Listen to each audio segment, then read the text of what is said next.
Let's be brutally honest. You click this because you're tired. Tired of starting, tired of failing, tired of that gnawing feeling that you just quit. You want to know the real reason you keep abandoning your goals. It's not what you think. It's not some cosmic flaw. It's not a lack of drive you were born with. And it certainly isn't that pathetic excuse you keep telling yourself about being lazy.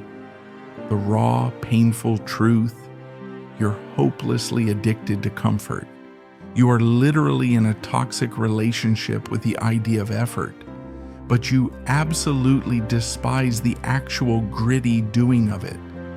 You fantasize about the glory, the victory, the transformation, the shredded physique, the booming business, the completed masterpiece, but you recoil, absolutely cringe from the ugly, boring, often agonizing process. The moment things get uncomfortable, the second it demands real, sustained, soul-care-crushing work, your pathetic brain screams, abandon ship, retreat, seek instant pleasure. And you listen every single time. Here's your first gut-wrenching realization. Your so-called dreams aren't actually aspirations. Right now for you, they are nothing more than elaborate, beautifully constructed excuses to avoid actual discomfort. You sweetly whisper to yourself, "Oh, I'll start one day," while actively, deliberately, unconsciously sabotaging today. You aren't waiting for the perfect moment or some divine inspiration. You're desperately waiting for it to suddenly become easy.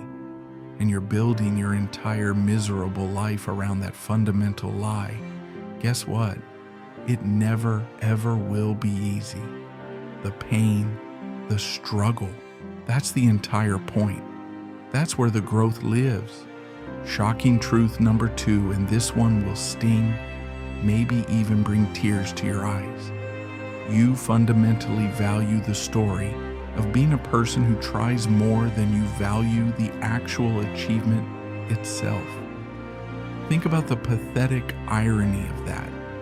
You adore the compelling narrative you spin for yourself and others about having big goals, about making an effort, but you utterly despise the soul-destroying, repetitive, unglamorous grind that actually makes that narrative real. You are entirely comfortable with the fantasy of success, but completely terrified of the messy, uncertain, often humiliating reality of building it. You constantly choose the fleeting, cheap dopamine hit of planning, researching, or endlessly talking about your goals over the sustained, difficult, unsexy effort of actually executing them. That's why your meticulous plans gather dust. That's why you burst out of the gates with enthusiasm and then, predictably, implode. You're in love with potential, not progress. And potential unfulfilled is just regret. And here's the final brutal, soul-crushing kick to the gut. You are relentlessly protecting a fragile, pathetic ego.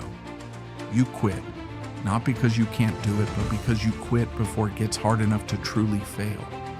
Because if you truly, unequivocally threw every ounce of your being at something and still failed, what would that say about you? What would that imply about your capabilities, your worth? So you never ever push past that agonizing, terrifying edge. You stay firmly within the safe zone of almost, or I tried a little. You are consciously or unconsciously choosing the slow, corrosive pain of regret over the temporary, acute, liberating pain of growth. You're prioritizing not feeling bad now over actually being better later. You're choosing stagnation. So, what's the immediate, non-negotiable shift you need to make? Stop waiting to feel motivated. Motivation is a powerful byproduct of action, not a prerequisite for it. You don't get motivated and then act, you act and then you become motivated. Your one absolute non-negotiable task right now before the sun sets and tomorrow hits pick one single tiny thing you've been procrastinating on. One small, uncomfortable, easily avoidable action. That one thing you're dreading. And just do it. Don't think about it. Don't plan it. Don't make excuses. Just act. Stop being a damn spectator in your own precious fleeting life. Get off the sidelines. Stop endlessly narrating your life and start living it. The real reason you're a quitter dies the precise moment you consciously, deliberately, bravely choose discomfort over comfort. What's it gonna be? Another day filled with hollow excuses, unfulfilled potential, and bitter self-pity? Or just 5 minutes of uncomfortable, ugly action that sparks a real, undeniable, life-altering change? The choice is staring you in the face. Your move. The clock is ticking. What are you gonna do?